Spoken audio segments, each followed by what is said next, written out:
Evening everyone, it's Friday, August the 9th today, and we're just a couple of hot, sunny drying days away from starting the 2024 cereal harvest here in southeast Manitoba. I'm starting this week's video in a strip of P520L canola in the Audubon area, and we're just in here looking for any signs of disease pressure as well as seed color change. There's a lot of weed escapes throughout the region in canola fields, so we anticipate seeing a lot of pre-harvest herbicide or desiccation in canola again this year. So if you're using a product like glyphosate or heat, we're looking for 3/4 seed color change throughout that crop prior to application. If you're using a dicot product, it's closer to 90% seed color change. So given all of the variability, it's important to get out there and time those applications properly to protect yield and yet get good control of those weeds late in the season. In terms of disease pressure, we are seeing some sclerotinia in the canola fields, especially where the crop got nice and tall prior to those midsummer rains. Sclerotinia is an important one to keep an eye on because those sclerotia bodies from the stems will go back into the soil, and the spores that are released next summer will potentially infect another oilseed crop if it's planted in that field. So that'll include things like sunflowers as well as soybeans. So we might have to open up that rotation a bit if there's a lot of sclerotinia, or be very careful with fungicide timing if there is a soybean crop going in after our canola. So as much as I love that hot, sunny summer weather, the cool conditions over the last week have been a bit of a reprieve for some of the late-seeded crops that were showing some drought symptomology. And that includes some of the soybeans that are still full of flowers, the later tasseling corn, as well as the last of the canola fields that were planted, as they're still in bloom. One thing that we're still waiting on is a couple of really good August showers. That would help to build yield on our late maturing crops, including our soybeans as well as our corn.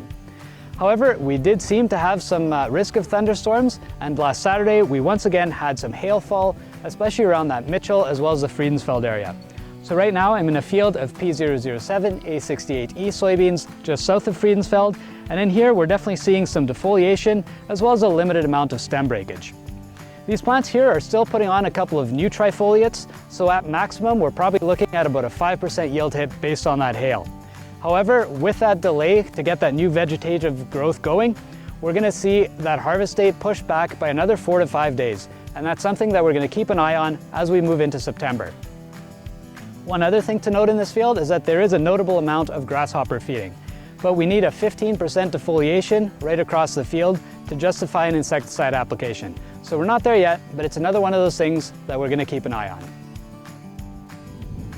With prolonged cool and very wet conditions in early summer, it's not uncommon for cornfields to have experienced some localized ponding as well as overland flooding. And it's not uncommon for 10 to 15% of a field to look like the corn behind me here, where it's short, pale, and there's no tassels in sight even though we're almost at the middle of August. That means that this area of the field is really not going to meaningfully contribute to grain yield. So if you're looking at a secondary use, such as cutting it for forage, we do once again have satellite imagery available on a field-by-field basis.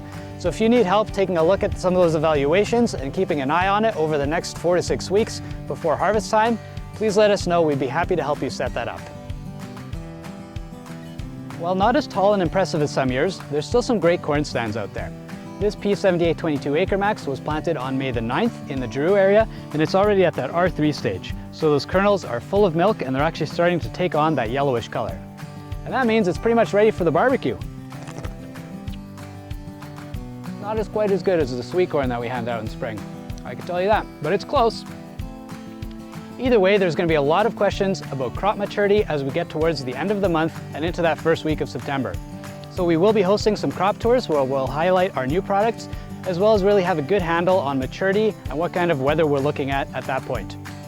In the meantime, if you have any questions, don't hesitate to give us a call. And once again, we hope that you enjoy the weekend.